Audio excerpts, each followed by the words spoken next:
Welcome to NY Culture Podcast with your girl, Andrea Maria. Today I have a very special guest, the Dawn Cartagena, Fat Joe, the one and only Fat Joe. Yo, what's up? How you doing? I'm good. How's everything? How's the quarantine treating you? Quarantine is great. I got a little paranoid. I've been here for like 3 months straight. So we actually technically went out like 2 days in a row. And it felt, I'm not gonna lie to you, it feels good, but not out meaning where everyone's twerking a day party, out with other friends that we know quarantine, went to their house, like that. But I had not left the house, none of us, for 3 months straight, so it felt good. Yeah, for 2 days we went and social distance. You know what I mean? I know the feeling. I was home for a month and a half. But the thing is, I was going through grief. My aunt passed away, so that was all messing in my head. They was like, you need to go outside. I finally went outside. I'm like, yo, I feel. You know what happens is when you mourning or you grieving, when you're alone, that's when it really hits you. You know what I mean? So like if you ever see people at the funeral and stuff like that, and then but when they go home, there's people the strongest at the funeral, but when they go home at night, that's when it hits you, when you ain't got nobody else, no busyness, no none. And then, death is hard, bro. Yeah. It's hard for everybody. And then the quarantine doesn't make it better, because at least, people would come to the house. Quarantine happened, it's like, we don't even want no one there. But it was just too much at the moment. Yeah, I get it. About this later on. Thank God you all right. You look like you all right. Thank you. You too. So, like I was saying before, y'all remember me when I was younger, always going to all your shows and everything? I love you for that. And what I said was younger, you was like, yo, I was a groupie. I was like, nah, you wasn't a groupie. You had love. You know what I'm saying? And I'm the same way. I'm a big LL Cool J fan. I'm a big KRS-One fan, Heavy D. Whenever I saw these guys, I would stop whatever I was doing and just be like, even to this day, like if I'm not working and I hear that KRS-One got a concert, I go and I hype him up. I become his hype man on stage, randomly.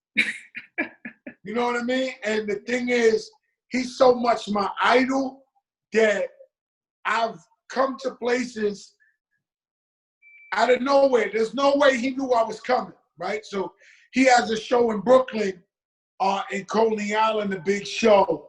He had no clue I'm coming, but when I come, he taps me on the shoulder and says, "You ready, right?"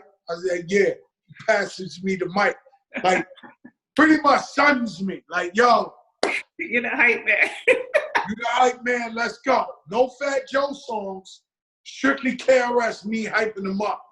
And to me, it's an honor. It's not wrong with celebrating, our heroes and people we love. You know what I'm saying? I don't call that groupie. Yeah, you're right. Because literally, I admire you. Like right now, this is a dream come true for real. Like 15 years ago, I still go to all your shows if you didn't know. But, back then I was more like, oh, let's do the meet and greets. Let's go and see. It was me and my friend Angie at that. It was like. Yeah, I remember you had a girl with you. She used to always be with you. Yeah, her name is Angie. She moved to Florida, actually. It's crazy because I never used to really even take pictures even when I was famous. Like, I'm not one of these guys. I look at all these artists, they're doing interviews in quarantine, and right behind them, they got a bunch of pictures of themselves with everybody, which nothing's wrong with that. Khaled's whole house is Khaled in this one, Khaled in that one, Khaled. Yeah. No, I've never been that guy. So when I seen the pictures you had sent to do the interview, I was like, damn, I was looking young right there. Like that's the young Fat Joe. Because I don't have those pictures. Like, not even before rap. When I was in the streets, if I took pictures in the streets before I rap, I'd be the king. Like, but I never took pictures. I never it was really not cool before rap. And it was like, it's almost like a sucker to say, yo, let's take a pic. Yeah. And that's why, you know, I used to be with Biggie Smalls all the time, and I don't really have no pictures with him. I only got like 1 or 2 pictures with him. I could have had 1,000 if I was the type to be like, yo, let's take a picture. Yeah.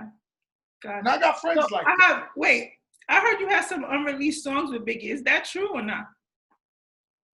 Not me, but me and Biggie was making an album together before Pun, before me and Pun was rocking like that.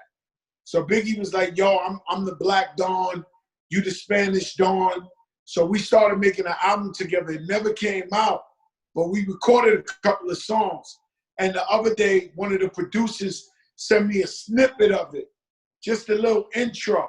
He didn't send no verses, he just sent the intro. And I was like, oh shit. Because, you know, sometimes I'll be telling these stories and pretty much they might sound like lies. Like somebody might hear it and be like, yo, this guy lying, right? I'm sure. You know, somebody else told me, I'd be like, yo, he's full of shit, like, right? But somehow the proof always come out that I was saying the truth. Yeah, that's dope. Do you think those songs were ever released or no? Or Nah. And it was at a crazy time with the East Coast, West Coast beef. And, you know, we was like kind of dissing guys and all that. It was, you know, it's not good energy. Oh, okay. 2020. I understand. So, yeah. You know, we're speaking about the whole quarantine. So you and a couple other people like Swiss Beats have been keeping us entertained. So tell me about the Fat Joe Show, AKA Jopra. Well, I think yesterday you put Corona Vision. Tell me about that. It's like Joe Crack. I was Fat Joe the Gangster, then Fat Joe, then Joey Crack, then Krill's Mania, then Coca Baby. Like, the show done took, we only been around 3 months, it done took 4 different names already. It went from the Fat Joe Show to Corona. It's really the Fat Joe Show. Okay. But it's the Fat Joe Show, Corona Vision, the Jopra Show, and now it's the big show. So damn near every week we change the name, but it was just I was stuck home, quarantine, wanted to get the message out to our people. Because I know Fat Joe could deliver a message to our people like nobody else. You know what I mean? Because I've always been authentic. I've never been a sellout. Everybody knows that if Joe's serious and he's saying something, then it's real. Mm-hmm. And, you know, I was scared of exactly what happened. Blacks and Latinos catching the corona, thinking it ain't serious. And even if you're young, you give it to your grandmothers or your neighbors, and they could die from it. Mm-hmm. You know, so that's why I started the show. And it started out like a cool thing with the people, and then a couple of celebrities, and then it's just been on a tear. Like I don't even believe it. Like when the other day I tried to make a list of everybody that came to the show, I'm like, Jesus. And we won't stop. Like this week we got Lil Wayne today. Tomorrow we got Lil Wayne and TJ. Tomorrow we got Hakeem, Jeffrey, Salih, Kweli. Throwback Thursday we got everybody, but we starting with BBD. Mm-hmm. Friday we got Charlemagne. So you know the show. You know, next week we'll think of somebody else. That's dope. It's crazy. I'll be looking forward to it. 8 o'clock. I'll be ready. Like my favorite one was. How does that feel like to you when you like one of your favorite rappers? I'm on. You know, at 8 o'clock you could turn on and Fat Joe's there. How does that feel? Feels dope. Like I'm like, one, you're trying to get out this whole, like, you know, your mind somewhere else. I'm like, yo, I know at 8 o'clock I'm gonna be entertained with something else than Cuomo telling me about all the dust that's going on right now. Even though I enjoy listening to Cuomo, but it's just you get different. You know? Take your mind off of it. That's it. That's the whole purpose of the show. It's dope. I really like it. So would you, let's say, I know quarantine is over, would you continue the Fat Joe Show? But not, yeah, not every day because, you know, you're going to have other things. Yeah, not every day, but I think that the goal is to put it on TV or Netflix or something like that and then really do it big. Like really, you know, that's when I ask for the J-Lo favor. That's when I ask for the, you know, that's you know, that's when I asked for those interviews, you know, the big Jay-Z, the people I don't bother, like, you know what I mean? Like, yo, I hope I need you this time. Like, you know? Yeah. Yeah, I think it's going to... Is it kind of like the Coca Vision you were doing on Tidal? Nah, I think it's going to be bigger. I think we're going to do like a David Letterman, like almost like a Bill Maher show on HBO where he talks about politics, but me, it'll be politics, music and sports, and just life. Yeah, that would be dope. Looking forward to it. It's going to be fire. OD. So let's go a little bit back. Tell me about how it all started. What was it like growing up in the Bronx? Man, growing up in the Bronx was a beautiful thing. It was the gift and the curse. So growing up, before crack, the drug, everybody got along. There wasn't too much violence. Hip hop was just being born. So I used to go like you to the jams. That you're not old enough, but when I was young like you, when you was coming to the Fat Joe shows, I'd be in the jams. We'd be breakdancing. We'd be writing graffiti, trying to rap. And I was born in the part of the Bronx where hip hop was birthed. Like it was like ground zero. And so I know everybody like from the Melly Mel's and the Tito from the Fearless Fours and the Little Ike C, just the original pioneers, Grandmaster Flash. And then you know, it got rough after the crack epidemic. You know, people were smoking crack thinking it was cool. I never smoked crack in my life. I went on Wendy Williams one time and said, yeah, you know, we were smoking crack. I was talking about my generation. I'm Fat Joe. Fat Joe didn't even do drugs. But to be clear, they started out smoking crack like it was cool. And then everybody got addicted, and before you know it, everybody's mother was a crackhead. So I hope you never saw it, but it was like the most decent people in the world started using drugs and selling their TV, selling their, you know, horrible shit. And then, you know, violence came into play. And, you know, I used to hustle, and, you know, one day I just said, yo, if I don't change my life, I'm going to die or I'm going to go to jail. So I started rapping. I went to the Apollo Theater. I won 4 weeks in a row, #1. That wasn't easy, especially for anything. It wasn't, you know, I had to go up against 150 people every week. And then I was the only Latino in there. But the people loved me, you know what I mean? So I was lucky enough to get on from there. And then because of that, I met Red Alert. He asked me if I had any music, so he played it on the radio. And he was like the Funk Master Flex, the biggest. So he played it every week, and Relativity, Chris Lighty, rest in peace, kept hearing the music every week, and he came to me, he signed me. He signed me in the middle of the street. And the rest is history. I always felt like music was going to be my way out. Like it was going to be, you know, it was all or nothing. It was all or nothing. It was like, this is it. Dope. So you went from winning MC battles at the Apollo to Red Alert playing your single, Flojo. How did it all feel surreal at the moment? Oh, I remember I had the flu, and I was in the projects, and I had given my demo to Red Alert. He ain't played for like a month, right? So, but I would listen every Friday, every Saturday. And then that day I had a flu, fever, everything, the worst. He just played it, and I jumped from the where my daughter's at on the couch to the ceiling. And I ran out. I used to live in the project, so I ran out there. I put the speaker on the window. It was like, yo, they playing my shit. They playing my, and everybody started going crazy in front of the building. And from there, we went from getting our record played on the radio to I started hosting Video Music Box. So before MTV, the first place to ever play videos was Video Music Box. So I met Ralph McDaniels. He made me a host. So I used to go to like parties he used to come and just host. And people got to know me. And then the song went #1. Was it weird?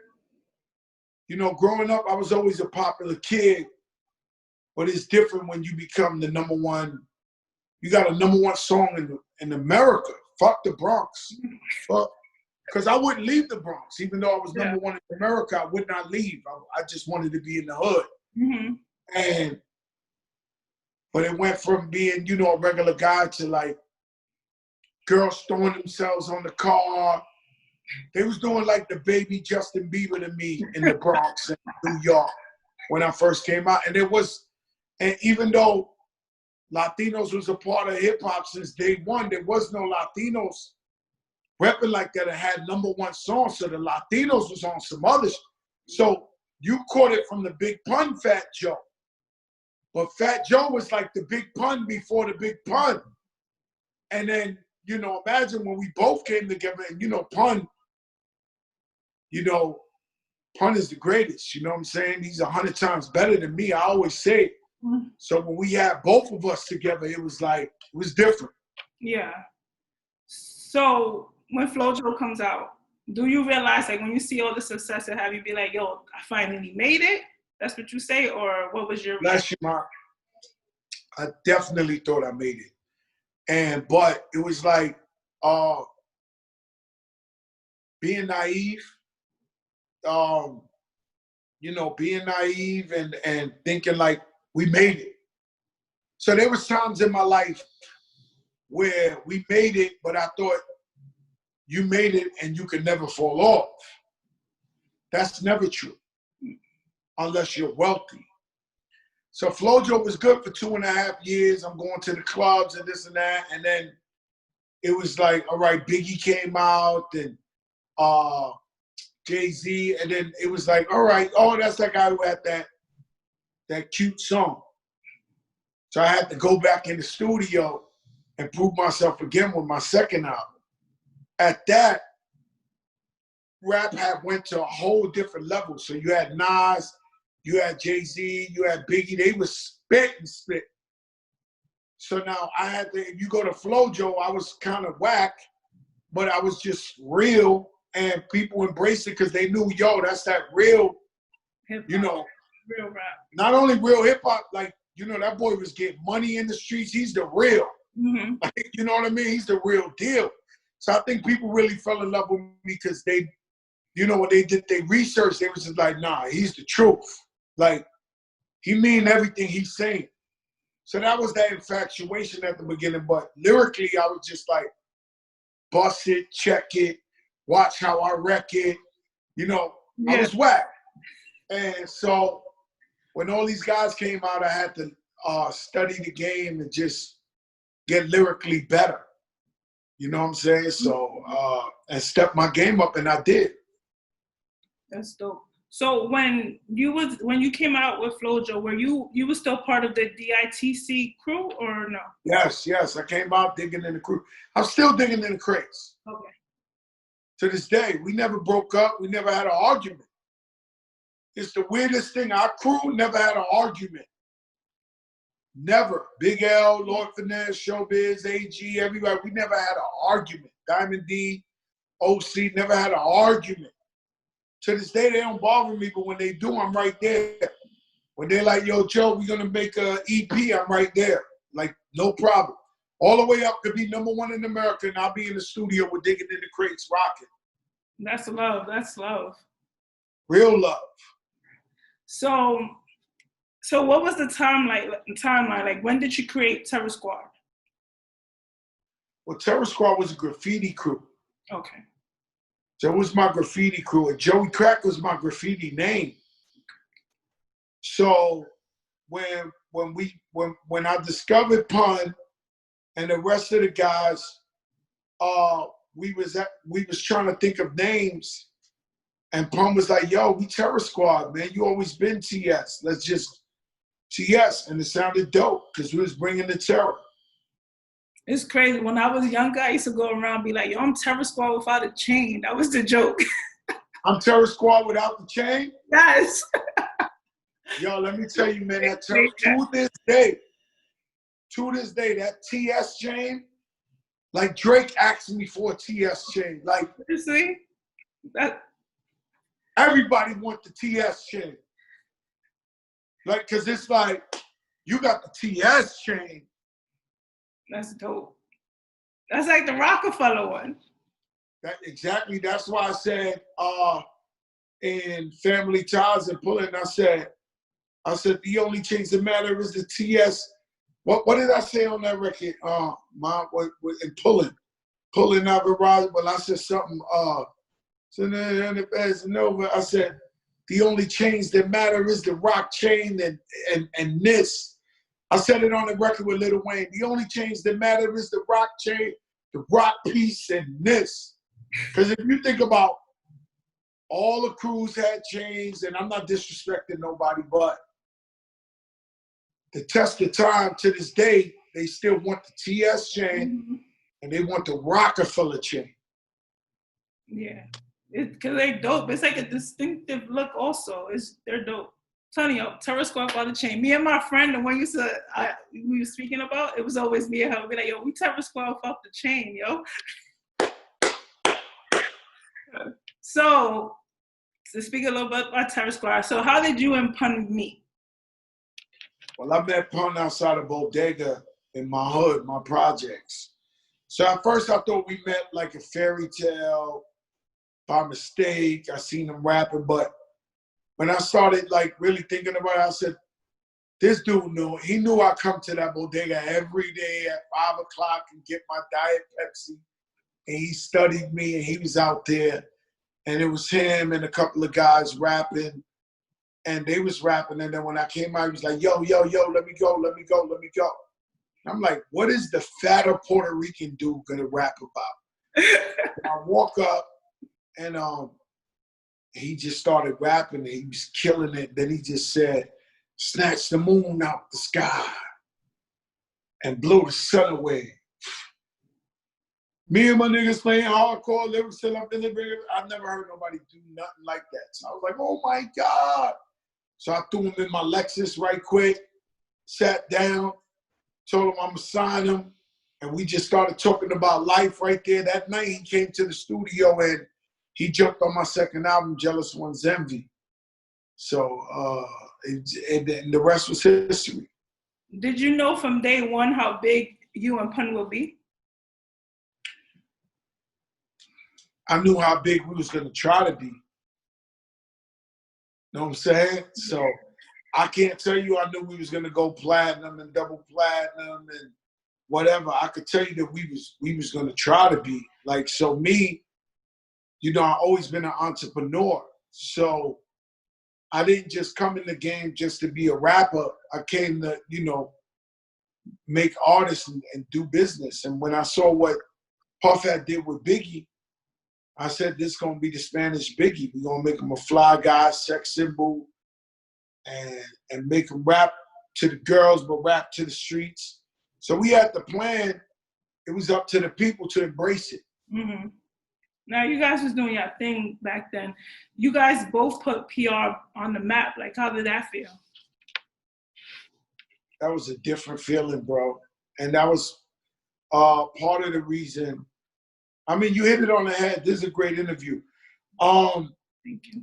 You know, I don't really think Puerto Ricans realize, like, you know, how hard we went for the people and the culture. Like, we brought something that was never there. You know what I mean? So it was a feeling of pride, not just Puerto Ricans. You could say Puerto Ricans, but all Latinos. Felt like, oh shit, we finally got some niggas talking that shit. You know, they fly, they wearing Versace, fly shit, fancy cars, jewelry, they talking that shit. Before that, nobody had never did that. No. And so it was important for me to make sure Pun blew and use every resource, every favor, every relationship I had, because, you know, I knew he was the future. He was the one. You guys was doing it big out there for us. We was good right there. Like, to be honest with you, after Pun died, if we never made another song, we was good right there. We was good right there. Like, that's all I'm trying to tell you. Like, at that point, that energy right there, I'm not saying never, because there gotta be a next generation of Latino MCs to come and light this bitch on fire. I would be dumb to tell you that I don't think it's gonna happen. It's gonna happen. I don't know who it is to give these young kids that energy that you caught when you was TS. Like, you felt like, how did you feel when we was out there? Because it feels, how you love hip hop, you part of the culture, but it's like, where's that Latino flavor where I can relate to? So that's what you guys gave us. Especially us Puerto Rican, like being at the parade, being at the festival and watching you guys come out, that was the hottest thing. You know what's crazy is the other night I was at Khaled's house, social distancing, and forget it, he's the worst. He's even worse than me. I've been home for 3 months. He's scared of the clouds, bro. That boy masked up.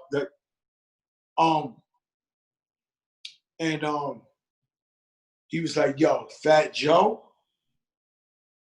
He was like, Fat Joe, you did it. Like what he said. But I was there when Fat Joe would walk in the place with Big Pun. He said, you two walking in that place? He was like, shh. That was different. I'm like, yo, Khaled, what you mean? He was like, yo, I'm telling you. He was like, if people loved you, they were the happiest. He said the people that loved you, their smiles was the biggest in the world. And people that hated you were terrified when y'all guys walked in the building. It's like you and him was like a different, like you was like, think about it. You was walking in the place, you and Big Pun at the same time. Like, motherfuckers like, oh my God, like, this shit is crazy. He's here. Like giants. Giants are here. Like, the big boys. Different. I remember I was like mad young, probably like 7 or 8. So the reason why I got into terror squad is because I have an older brother. So, so I was like 8, 7 years old, Puerto Rican Day Festival, and you guys were performing. And you guys performed Twins. Tell me about Twins. I would never learn that Big Pun line, that in the middle, little, no, I would never learn that. You should know it, man. You crazy? I can't. Look, how many years I've been trying? Do it slow. Get in the middle. Write it down first, go. Get in the middle, little Emily. Little did we know that we riddled to middlemen who didn't do diddly. I suck when it comes to that, right? We have beaters and doodles. We do this, do while he serving spaghetti. Everybody hit the fucking floor. Joey crack. Fuck them all. If he moves, shoot him. Look at that. Dead in the middle of it. Nah, wow. That's just different. That's a different vibe. That's a versus killer. Versus battle? Yes. I'm never going to battle. But if I battle, that is a mortal, that is a right there, a murder zone. Nigga. Like, Fat Joe let that thing go. I don't care what you play. Niggas is like, oh, shit. Like, he let that thing go. Like, it's over. It's over. Crazy. So how did that like all come about? Even like the title, well, Twins, like. You know what? When we were twins, that was really Pun's. Even to this day, I see young cats and girls call themselves, hey, twin, yo, what's up, twin? They don't even know they got it from us. But Pun really made that up. So Pun would be like, yo, what up, twin? What up, twin? And we just kept it from ever, and then we named it Deep Cover Twins. That's crazy. I don't even know. I just, because we called ourselves. But East Coast, West Coast had beef. So New York artists wouldn't get played in LA and all that. So I had told Pun, yo, let's flip the most East Coast sounding Dr. Dre beat, which was Deep Cover. Let's go crazy. And went on there and we went crazy. And the thing about Dead in the Middle of Little Italy, it was like a joke to Pun. It was a joke. Like when he be going packing the Mac in the back of the ad, packing the Mac. It was a joke. Like nothing to him. You gotta understand, Big Pun was a genius. A real genius. Fat Joe's career has always been a work in progress. From an underrated rapper to trying to get better and better and better and better and better and learning the game. Big Pun was just a born genius. He was literally a genius. Albert Einstein, you know, whoever you get in any different field, Big Pun was like that.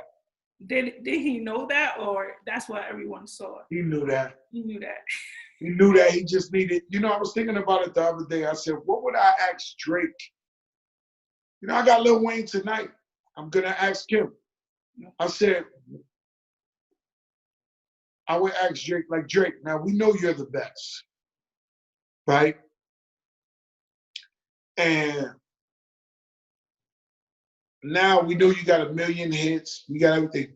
But it would have never happened if it wasn't for the New Orleans street rapper, Lil Wayne, with the tattoos on his face, making shit like, I need a project, bitch. Or the black is hot, the black is hot. They were so street and grimy that we let a clean-cut guy, before in rap, if you wasn't in jail, you ain't get shot, you wasn't real deal, they wouldn't give you a chance. No matter how talented you was, you would not get a chance. Same thing with Kanye. He got co-signed by Rockefeller, which was Jay-Z, street niggas from Brooklyn. That's why they let Kanye West in the game. He wouldn't have got in the game. So Drake's street cred was Lil Wayne and Young Money and Cash Money. And why am I explaining this story to you? What was the question before this? I think I even lost page. We were talking about the Big Pun knew how big he was, and then you said, I want to ask Drake this question. Yeah, so what happened with Big Pun is he knew he was a genius, but he knew he needed the Fat Joe and Terror Squad cosign, because he had been rapping on the streets and all that, but he knew. So from the minute we met, he was like, yo, you're going to be my big brother. I'm going to be your little brother. We never going to let nobody get between us. And we're going to be family. And Terror Squad going to be my crew. And y'all going to hold me down. And so he knew he needed that cosign. You know what I mean? So that everyone could notice that he was a genius. Super genius. Like, even like, I've never heard no one even close to him. Like the way he worded things, that's just a whole different type of person. I don't know if there will ever be someone who could do that. I agree with you at this point. I always said somebody else would come, but not like this guy. And then the way the music's changing now, so it's really not nobody coming like him. You know what I'm saying? The closest thing was Eminem, you know? Yeah. Do you like the way the hip-hop game is evolving? I mean, it's not my decision or my choice. The thing about hip-hop that's so dope is that it's diverse. You know what I mean? We got conscious rap, we got gangster rap, we got trap, so, I don't think there's just one category of hip-hop no more. It's just different genres within the genre. Mm-hmm. The culture. The culture. So, all right, we was talking about twins. So now I want to speak about Still Not a Player. Like, how did that happen? Because even the hook, like, who thought of that hook? The body. That wasn't my. I helped. You helped. I helped. No. I helped Big Pun produce a lot of his music. A lot of it. And gave him a lot of ideas, even though he was 100 times better than me. But Still Not a Player, the only thing I did was I got Joe the Singer. Joe the Singer had just sold 500,000 records first week. Mm-hmm. He was like as big as like a Drake at the time, or like right now. You know what I mean? Like, he was big. But I was cool with his manager, and I asked him for the favor so he could come to the studio and work with Pun. He never heard of Pun before. That I brought to the game, but the actual music, hook, everything, Pun. Got it. Well, it was dope. So, all right. So in previous... We played that record one time and it changed our life. One time. I bet. No, literally one spin. We went to Hot 97 morning show. We was like, yo, this is my artist's new record. Big Pun's up here. We talk. We play Still Not a Player. By the time I got to the lobby of Hot 97, every music exec in the business was waiting for me at the lobby. Seriously? Craig Common, Leo Cohen, Kevin Lyles, Steve Rifkin, the whole universe was waiting for me in the lobby. Joe, come here, Joe, come here, Joe, Joe. They was like, you got any Puerto Rican cousins like him? You got it. And that was it. Nah, that's one spin. Like, how many years ago that came out? Like, how many? That was like, what, more than 20 years? Yeah, 2 years. And it still has the same effect every time that's played, no matter where. The boy better than everybody. It's crazy. Shit. So, we'll switch gears a little bit since we're talking about Boricuas, you know. In previous interviews, you mentioned how Puerto Ricans from the island feel that we're less than them as Puerto Ricans, which I agree. As you can see my shirt. I don't know if you can see my shirt. No, I can't see it. I'm blind. What is New York Ricans? Yes, it says when you're too Puerto Rican for America, but too American for Puerto Rico. That's the story of my life. Not just with Puerto Rico, with Black America, with hip hop, with everything. You know, Fat Joe, you know, in New York, you know, Puerto Ricans and Blacks, they look at each other as the same. And we, you know, our best friends, we live next door, we family. When you get parts of the South where some Black cats think like, you know, yo, what's a Puerto Rican? Like, who the fuck is him? You know what I mean? And I just think I've been in the game so long where maybe now they're more like, all right, that's Fat Joe. But coming up in the game, you know, we caught that. You know what I mean? There was certain regions that was like, yo, you know, and then out west, unfortunately, the Mexicans didn't get along with the Black people.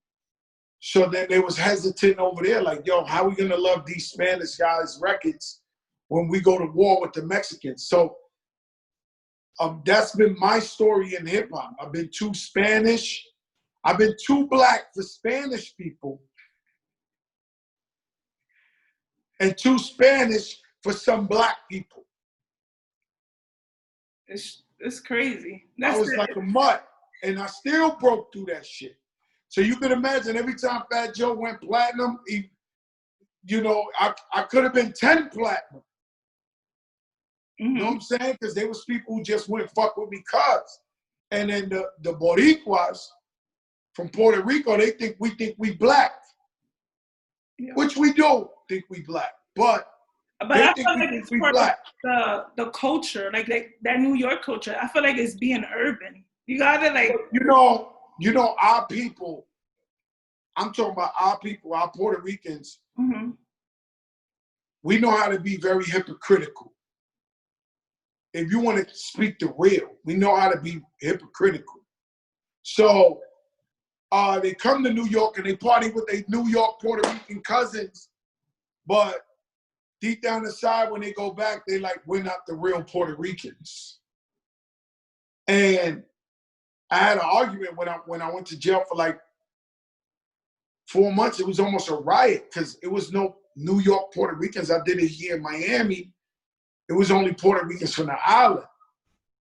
And one day a Puerto Rican dude told me, yo, you're not really Puerto Rican.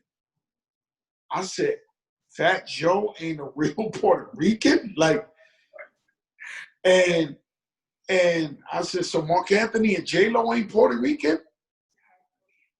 And so he was like, no, but Mark Anthony. I said, no, papi, él es de, you know, Spanish Harlem.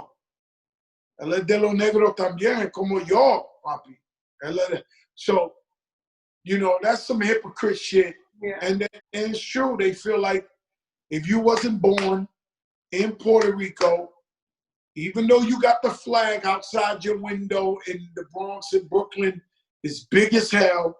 Even though you at the Puerto Rican parade and painted your whole body as a Puerto, they see that shit. They know we repping. And it's harder to rep Puerto Rican here than it is over there, because over there it's nothing but Puerto Ricans. Over here you got Africans, you got Asians, you got Jamaicans, you got Black people, you got white people, you got Asians, you got nigga, and we throwing the flag up like. That's true. And they're gonna come and tell me I'm a fake one. That's crazy. And we also bring the awareness because whatever's going on over there, if we not voicing it, no one else is gonna voice it. Like even like the Hurricane Maria thing, you was right there, one of the first ones to help out. Yeah, I wouldn't say the first one. I say one. One of them. Yeah. It was I think Mark Anthony was the first to talk about it, and he had called me, and I was like, yo, let's go. You know what I mean? And he was like taking long.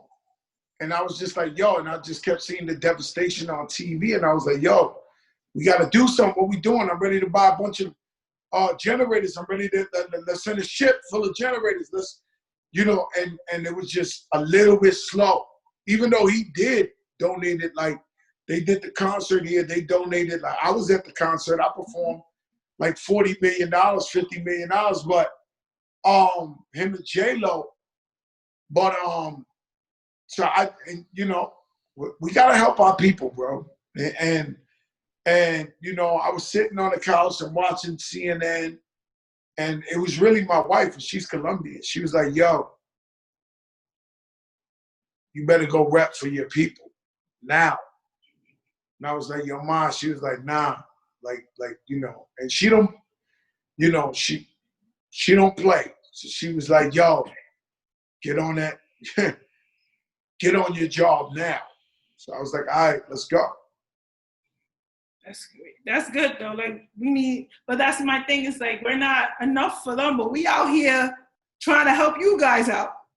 And I don't want to say it like that, but it's because even like me, I did an event and I'm a nobody. Literally did an event in my house. I'm not in my house, in like where I live at, a food drive and clothes drive. But it's like I do all of this, but I still get played. Like my cousins would be like, "Oh, you acting black?" No, that's just the way I was raised. It's just our wave. You know what I mean? We come from a different sancocho. You know what I mean? We in the soul food sancocho. Mm-hmm. We Latino, we Puerto Rican, we make sancocho, but we add some macaroni and cheese and fried chicken to it. You know what I'm saying? That's a good way to put it. Well, yeah. Didn't Jimmy have a restaurant called Sofrito? Not that one. No, Good Soul. That one called Sofrito. No, I know Sofrito, but it was one called like Good Soul or something like that. Like it was near. I forgot. Oh yeah, New Rochelle. Yeah. New Rochelle. It was like cool. And that was like Latino and soul food. That shit was good as hell. See, right there. Mm-hmm. All right, I feel like the top 2 songs when it comes to like repping PR, especially in the PR parade, is either Preciosa by Mark Anthony or 100%. So what was your part in that? Because I know it wasn't just you, it was Pun and everyone else. And also, it was all Pun. It was Pun and Tony. It was Pun and Tony, but my job was pushing that through. So you got to understand, in order for something to be successful, you got to put up that bag. Mm-hmm. And so I put up that bag to shoot that video after Pun passed and to work it on radio. I'm talking about hundreds of thousands of dollars, because I knew that this was going to be like a treasure of Puerto Rican people, mm-hmm. Latinos, and I knew we needed it. And I got back to the backlash from the record label and all the radio people. It was like, yo, who's gonna play a Southside Spanish record in Montgomery, Alabama? Who's gonna play this shit in Chattanooga? They don't even know what Puerto Ricans is. And I was like, fuck that. And that was culture. When you go and you spend $600,000-$700,000 on something you know ain't gonna go all the way, that ain't about business. That's about culture. It's true. That's great. So what I liked about the song is that at the end, people learned the Puerto Rican national anthem and didn't even know. You know how many people I know that didn't know the national anthem till that song came out? I'm like, yo, you didn't learn that before? But I went to a school where the principal was Puerto Rican, so we learned that in kindergarten. Oh, they was teaching you that. But I felt like that was dope that you guys incorporate that if you had any part. Because I know you was out there. You was the one out there doing all the work. I know that for a fact. Yeah, I was working that motherfucker like a motherfucker. You know what I'm saying? And it was against better judgment. Like, The record label, everybody was like, yo, how you gonna spend $600,000-700,000? You know this ain't going number one. This ain't going all the way. And I was like, yo, this is for the people, bro. We need this. And it's part of Pun's legend. Mm-hmm. You know, his legacy, his legend of him 100%, you know? Mm-hmm. And it's gonna, you know, pass the test of times. It's one of those tracks. So growing up, I always went to Puerto Rican Day Parade to see you either on the Hot 97 floor, Power 105, or any other floor. I know you there. 98% of the time, you're probably there. So I want to know about two special ones. The one after Pun died, when you guys did the 100%. How did that, like, I felt like that was the top one, obviously. So tell me about that. There was three. There was when Pun first blew up. Now, we did a bunch, but the top three, mm-hmm. when Pun blew up, and we was the biggest shit in the world. We got to perform Still Not a Player a couple of times at the parade with Pun there. And then the float broke down. And then we got off, everybody chased us, and we got home safe. That was one major, like, we got to do Still Not a Player while it was number one. You know what I'm saying? Like, it was different. It was like, holy shit. So now Fat Joe, we know Fat Joe, and Fat Joe was breaking down the doors, but they've arrived. And at that, he groomed this little crew, you know, this Terror Squad crew, and this little man is even bigger than him. So it was just a different, the pride, the way they had those, it was crazy, right? So we did that. But then once the 100%, Pun was dead already. So we was all on the floor. And everybody, instead of a Puerto Rican flag, millions and millions of t-shirts just had Big Pun's face on it. Big Pun's face, Big Pun's face, Big Pun's face. And write that down. I gotta talk about these Puerto Rican parades specifically in my book. You know, I'm doing my book. Oh, for Thank you. This is an amazing interview. Thank you. I'm doing Fat Joe book finally, but I gotta talk about this in detail. And you know, I started hip hop in the Puerto Rican parade. Fat Joe. They wouldn't let me do hip hop for like 3-4 years. I kept going back. And they were like, yo, Spanish people don't like hip hop. I'm like, what are you talking about? Like, we the biggest shit. Like, when you talking about hip hop? And they finally let us in. So then that 100%, it was emotional because we didn't have Pun with us. And it was incredible because fat, short, skinny, tall, kids, old people. When I tell you, the Puerto Rican flag was replaced by Big Pun's face on everybody's t-shirt. And it could have been like red, white, and blue flag over him, whatever. It was Big Pun. And so we did that. That was like emotional. That was draining. The whole parade. And what would happen to us is when we performed every time, the whole parade would jump over the barricades and follow the float and jump. You was one of them? Nah, I never did it. My friend did. I never did it. No. And so that was getting us in trouble because they didn't want us to come because we would have 1 million kids running around us. And the last one was when Lean Back was number one. I remember. And we turned the corner. So what happens is Puerto Rican parade, they have you waiting in these blocks, and then you turn on the 5th Avenue. We turned the corner. It was on the Hot 97 float. And that shit said, bam, bam, bam, bam, bam. 1 million kids jumped over we didn't get down one block. You couldn't see no concrete.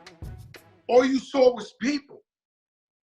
No floor. It was just millions of people.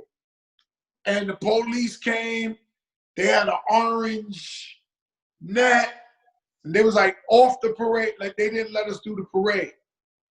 I only got to do lean back one time in the middle of that block. That's crazy. I mean, just amazing shit, you know? That record was big, huge. I remember Summer Jam that year. I went to Summer Jam. I used to go with like my older neighbor. I was mad young. And there was, I think was it Enough? I don't know who was the DJ. He was like, what's the hottest song right now in the streets? And I'm like, lean back. And she's like, I don't even know, what are you talking about? You just came out. Yo, you came out. It just came out the week before. The whole Giant Stadium was dead leaning back. Like, it was dope. I can imagine you in the crowd? Yes, I was there. I was there. I was like, what, like 14, 15? I used to go with my neighbor. She was older, but. You know what was crazy was Hot 97 and them, Ebro and them was fronting on me to perform. And Little John had a set and he brought me out. And I remember when it came on, it was shocking because it was too quick. It was like, Lean Back came out on Monday, Summer Jam was on Sunday, and all 82,000 was leaning back. And I'll never forget because I looked back at the stage and Kanye West was back there peeking from the back, and he looked more shocked than me. His face was like, cause you know, you was in the crowd. So I can't make this up.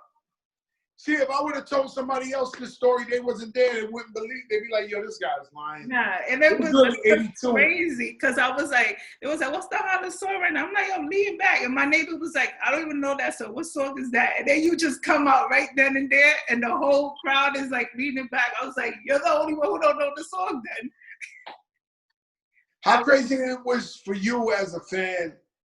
You was a fan of Terror Squad, Big Pun and Fat Joe, and then Pun passes, and then and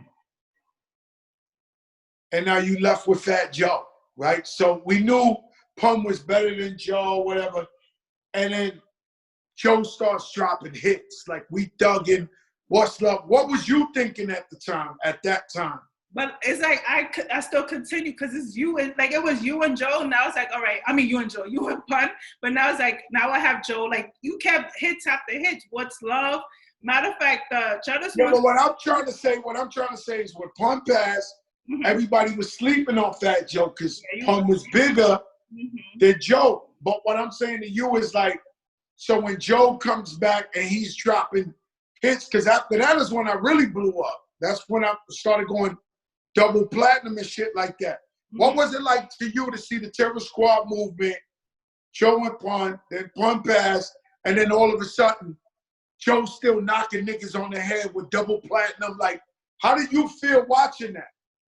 It was amazing because it's like everyone who doubted it, because you know you hear people talk, it's like they were saying some crazy stuff like, yo, it's over for them. And it's like now you still breaking records, doing bigger numbers than what they did before. So it's like, Nick, now shut up, because he's still gonna be out there. He's still gonna be there for years. Like that was my attitude towards everything. My New York crazy attitude. So when you have to argue hip hop with other people, and they was like, yo, he's gonna be done, Pun is fast. And then when I come with like, oh no, that you probably found his rhyme book. You know, there was nonsense that was said like that. I'm telling you. Yeah, I know. It was big out there. I'm glad. This is why I stood around maybe 20 years later so they could think I ran out of the rhymes. You still got some. So let me stop. But you know, you closed a lot of people's mouths. Everybody was talking too much crap, but you still here, still making records, Grammy nominee, still doing things like that. So all right, so Summer Jam, the crowd, Lean Back. So Lean Back was off of the Terror Squad album, right? That was a dope album, by the way. But can you tell me your favorite albums from your collection? What would be your favorite album from your collection? Oh, I don't know. It's almost like when people ask me my top 5 rappers, it like changes every time they ask me. And it's the same thing with the albums. realistically, without bullshitting you and everything, there ain't no album better than Family Ties, the one we just dropped. Mm-hmm. Realistically, like as spaghetti joint? That's spaghetti joint? No, that's the joint with me and Dre that we dropped. The last album we dropped. Isn't the spaghetti song on that album or no? No, Spaghetti's Plata Plomo. Plata Plomo. Remy. But Family Ties is me and Dre dropped the album. We had Yes with Cardi B and Anuel. Yeah. And Bryce Tiller. Sonically, my best raps, my best songs to me would be on that album. And it's weird because historically, rappers come out real hot and then they fade. And definitely while they've been in the game as long as me, they don't even rap on beat. So it's a historical piece of work. What was your inspiration on that album? You know, my thing was, I'm a hip hop historian, you know, coming from the Bronx and studying the game and, you know, doing everything from really doing graffiti to breakdancing to rapping to grow. You know, I seen Fat Joe bring out Big Pun. I seen Lord Finesse bring out Big L. I seen Big Daddy Kane bring out Jay-Z. I seen Biz Markie bring out Big Daddy Kane. So I watched all these moments in hip hop. You know, I seen Eminem come out for the first time. With me knowing, having all this knowledge of music, I know no rapper, no OG rapper had ever come out with an album 20 years later that was straight fire. It just don't exist. So to me, it was like, all right, maybe all these guys were better than me at the beginning, but they're fading. They're not hot like that no more. So this is my chance to pull off the victory. Mm-hmm. So that was my motivation. That was my energy, because it's almost like people are running a race and it ain't the sprint, it's the marathon. So as I started getting better and knowing music better, and I'm looking at guys I used to look at like, I can't touch them with a 10-foot pole. They're looking at me in the back of their mind without saying it like, yo, this nigga got better than us. Better than us. Flo Joe, the guy we used to think had bust it, check it. Now when they listen to my music, they like, yo, this guy's better than me right now. If they not really crazy, mm-hmm. they're like, yo, this nigga's hot. And they tell me one-on-one, they never say it publicly. And that's some bullshit. That's kind of like the same shit they used to do with Pun. Everybody used to come up to Pun, you're the greatest, you're the man, and when he passed away, I'll be waiting to hear you're the greatest, you're the this. They don't say that. So to me, they'll tell me personally, I don't know how you're still making hits 20 years later. Oh my God, the young niggas fuck with you. Yo, you this, but I don't see it publicly. You know, it's crazy. Yeah. How long you been in the game? How many years? I don't even know. I think I at least been 25. 25 years to be accurate. You still popping? I think so.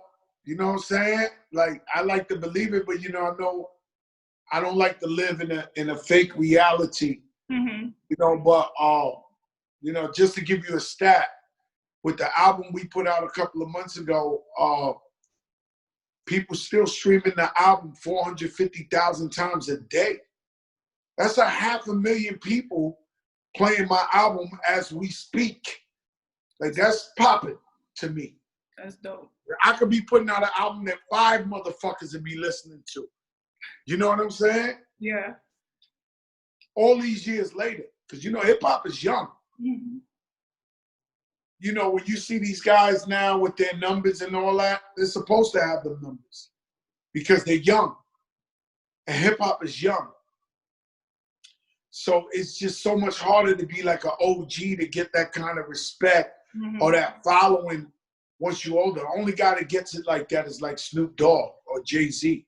Yeah. And it's because he's Snoop Dogg, the most famous in the world. We love him. And Jay-Z, you know, to me, he's the greatest rapper ever lived, personally. But besides that, it's like, this is a young man's game, man, or a young woman's game, a young man's game. So it's like, you know, it doesn't surprise me when a guy comes out of nowhere, puts out one hit and got 10 million Instagram followers. He's supposed to. That's their time. Yeah. You know what I mean? You know, he's youth. Mm-hmm. He's a young kid, you know. Guys my age thinks it's corny to follow somebody on Instagram or watch him on that. I'm telling you the truth. So the fact to be relevant like that at this day and age. Yeah.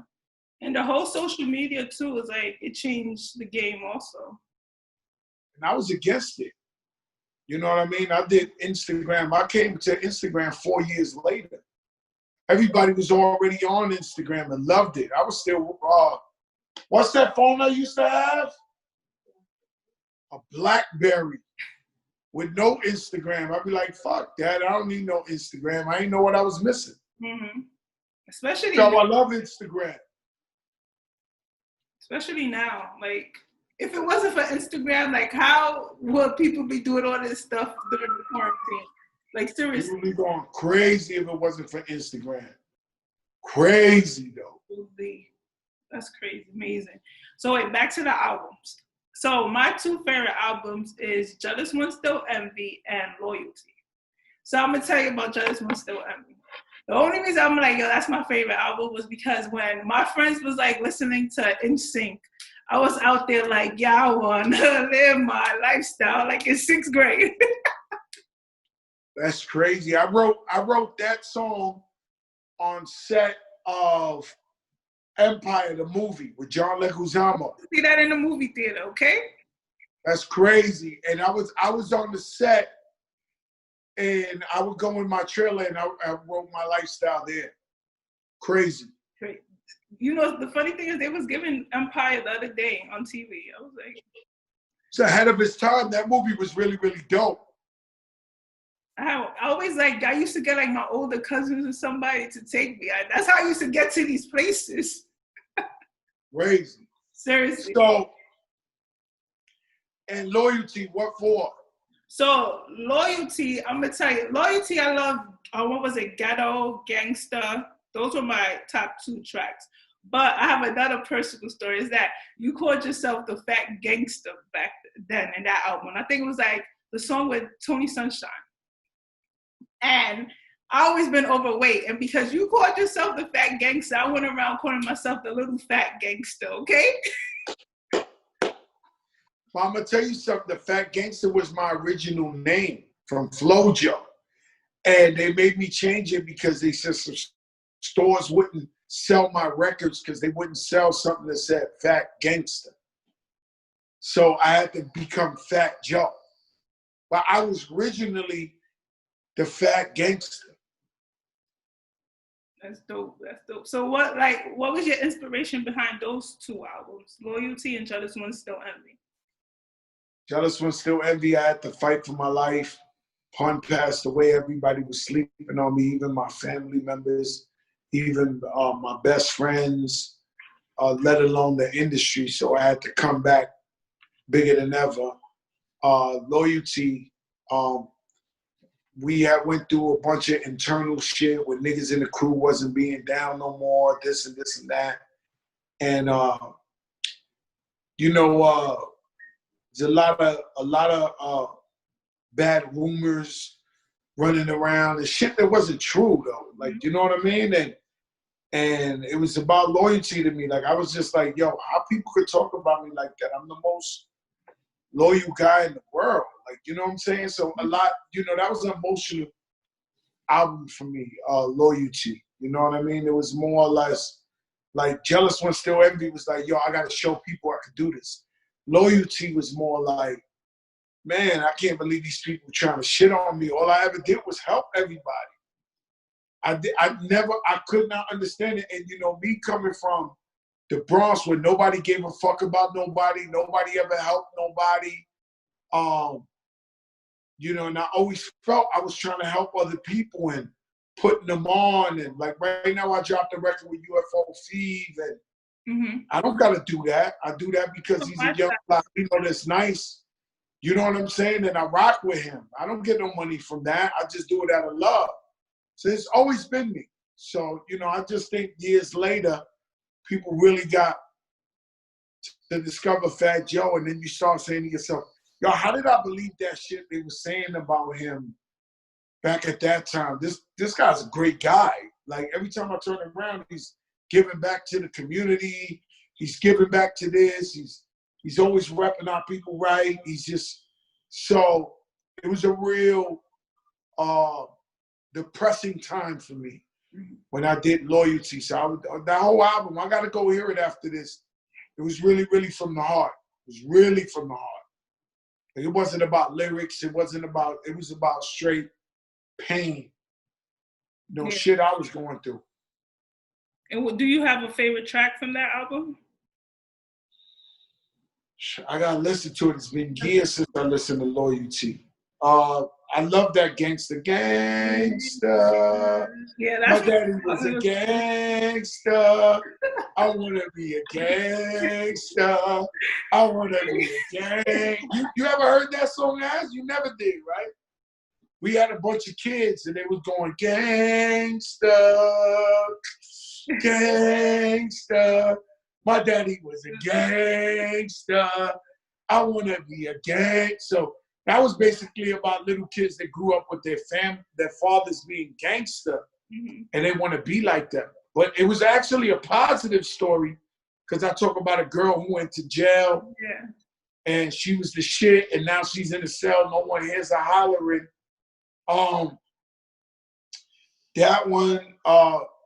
I'm not sure. I used to love Loyalty, you know what I'm saying? And we had a record that we was all going crazy on.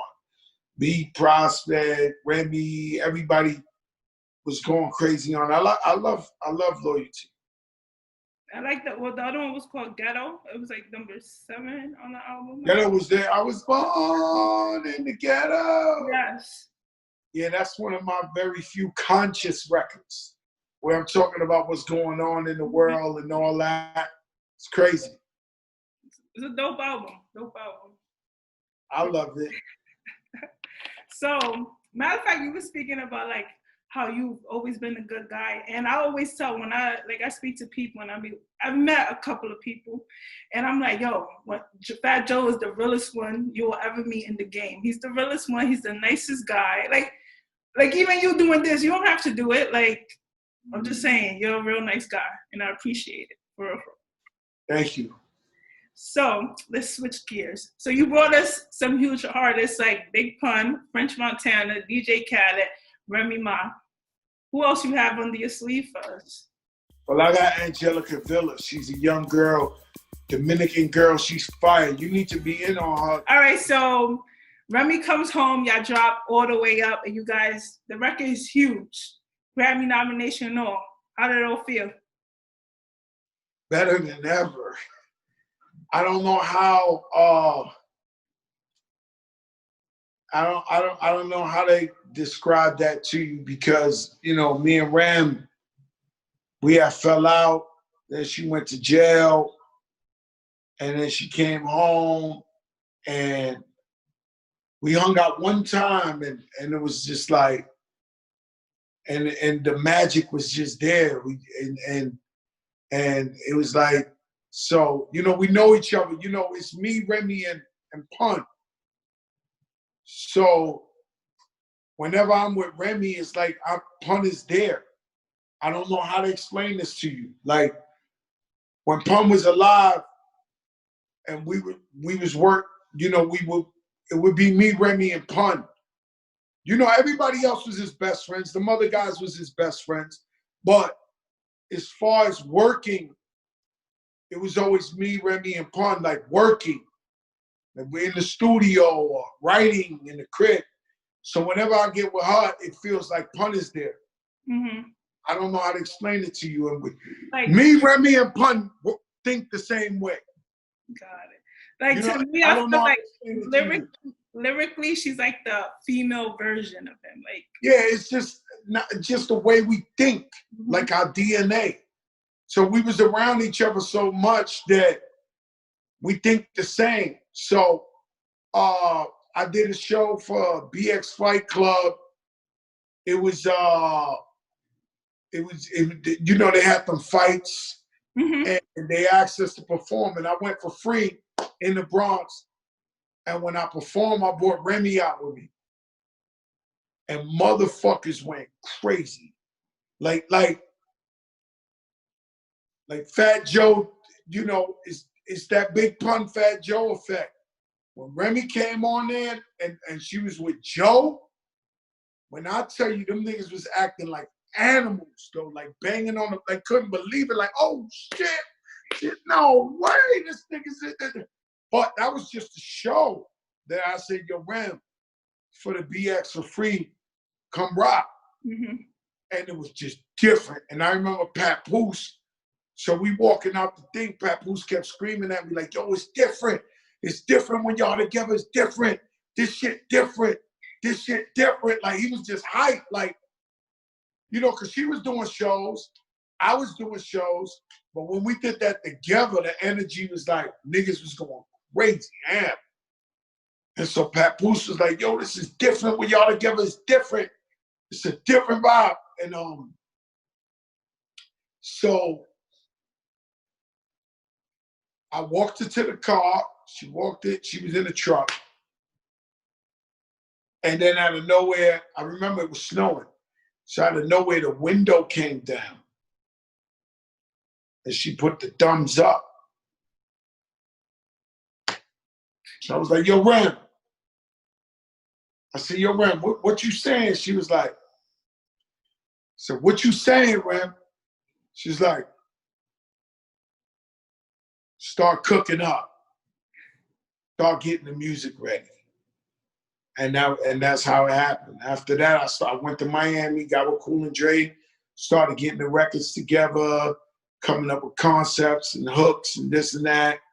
And then I went back to New York because she was on parole. They wouldn't let her go. And then we did her half of the album in New York. And that was it. It was like, just like this, I knew what she meant. She just opened the window. That's what I'm trying to tell you. Me and her and Pun could probably have a whole fucking conversation with just looking at each other. You know when you got a friend or a family member that close and you can look at them and you know what they think. They're on the same page. She didn't even say nothing. She went like this. I was like, yo, Ram, what you saying, Ram? She was like,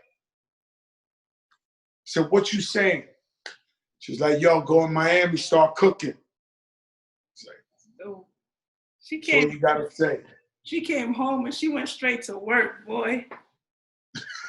No. Straight to work. All right, so they got dropped the All the Way Up remix, and then Jay-Z was on it. How did that happen? I asked him. I knew Nori was cool with Memphis Bleak, and even though me and Jay-Z didn't see eye to eye back in the days, and that's really all my fault. So I had called Memphis Bleak. I had Nori call Memphis Bleak and be like, yo, Joe want to speak to Jay-Z. So Memphis Bleak was like, what? He was like, yeah, Joe want to talk to Jay-Z. He was like, say no more. So Jay-Z calls me in like 5 minutes. Yo, what's up? And I was like, yo, man, you know, I got the song All the Way Up out. Shit was #1 in America. You know what I mean? I'm like, I got All the Way Up. He was like, yo, that shit is fire. I was like, yo, I need you on the remix. He said, say no more. And I just felt like hip hop had to see that. Like, had to see a Fat Joe Jay-Z collaboration. And you know, and Jay-Z told me,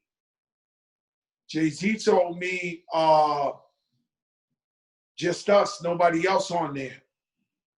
So like, Drake had hit me like 3 times trying to get on the remix. And I had to keep it 100 and just do it with Jay-Z. You had to. That was hard to do. Like, you know what I mean? Drake is he's the king. He's a hit maker. So it is what it is. What can we do? But Jay-Z is Jay-Z. I was caught in a tight situation. Word, that's crazy. Well, it was a good situation though. Not a lot of people got those options. Not a lot of people got those options. Crazy. So, all right. So, two more questions and that's it. All right. So, all right. I'm gonna switch gears a little bit. So, you lost your sister, grandfather, and Big Pun around the same time. How did you overcome that? That was hard. That was probably the hardest thing in my life, and I hope I never have to revisit that time, which I know I would. Eventually, you know, my moms and pops are still here. You know, I hope God gives me the strength, like whenever they die, I hope 100 years from now that I'm able to get through that. You know what I'm saying? And, you know, life is full of uncertainties, and you never know. You never know what can happen. And with me, that was just a big blow. It was my sister, my grandfather. You know, I left Big Pun's at the hospital when he was dead. So they let me see him when he was dead, right? So we prayed for him, and that right there was like, I don't even know how to explain it to you. It was like tornado, earthquake, everything together. Looking at your best friend, your brother there like that. And then all the pressure that comes along with it. Like, you know what I mean? Like, you got to do funerals and everybody's in your face and cameras. And it's just hard to mourn, right? And then as soon as I left his hospital, I rode to my grandfather's hospital. And I never forget, he had the nicest feet. Right, for being an old man, his feet were still soft. And he passed away right after. And then my sister, she was in a coma. She had gave birth to a baby. The baby died and she went into a coma. And so she was in the hospital for like 6 months. And then we got the call maybe like 2 weeks later that she died. And then we had to do it all over again. So it was like we kept having to do this. It was just crazy, bro. It's almost like what's going on now with this corona, that people keep dying in people's families and it's nothing you could do. It's just they dying. And so I had to go to a psychiatrist for that. You know, it took me 2 years to get over the depression. You know, because we felt bad for Pun, you know. Even though Pun was really, really big and he was unhealthy, we never thought he would die. We thought he was young. We thought we was young and we was invincible, which ain't true, you know? That's great. Speaking, like you say, you went to see a therapist, right? So would you advise anyone that's going through grief to go and see someone? Hell yeah, if you feel like you're going to a dark place where outside doesn't feel sunny no more and you're not allowing yourself to smile and all that, you know, go get help, you know, because we can't, you know, we think we can figure everything out ourselves. But if you can get help, go get help. Like it helped me. And to this day, it's helped me not ever go back into depression. Because I've had fucked up shit happen to me. What I learned from there helps me all these years later to not go into depression. It's great. The crazy thing is that, you know, sometimes we have that mentality like, oh, therapist is for crazy people. That was kind of my mentality till my aunt passed. Like, she was like a second mother to me. So she passed February 20th, and like the next day I was like, I need to see a therapist because I know I won't get over this. And it has been helping, speaking about it. And I also have like my cousin. And the more time you spend with a therapist, it helps more. And then you start to understand what they're saying. Because right now you just stuck on yourself or stuck in your mind. And what you got to know is not your fault that your aunt died. So you can't blame yourself. You know what I'm saying? So I think a lot of what the Pun was me blaming myself. Like, what could I have done? What could I, you know, he's my brother. How should I have helped him better? how should it, you know, and then I couldn't, you know what I mean? He was a grown man doing his own thing. So I would advise that you get help. Yes. Yes. They know what they talking about. They do. They definitely do. So you should be proud of yourself because you accomplished so much with all these losses you had. Like literally, look at where you at right now. You even have a sneaker store. Yeah. Up NYC. You know, I went through a lot, but you know, I'm a fighter. You know, and even with what we're doing now with the IG, you know, you're looking at the last person that will ever know social media. And I'm stuck in the house. They canceled 30 of my shows. They closed my stores down because of Corona out of nowhere. Nobody thought that was going to happen. And they left me in the house, and I had to figure out how to make money from the house. Mm-hmm. I've been getting money for 25 years the same way. I go out, I do my concerts, come back, I'm straight, live a great life. They said no. So how do you figure out how to get $1? You know what I'm saying? So I had to reinvent myself here. So I always believe in it. I always believe in myself. I always believe in I'll find a way. Dope. What advice do you have for someone who's trying to pursue their dreams? Don't give up, but always have a plan A and a plan B.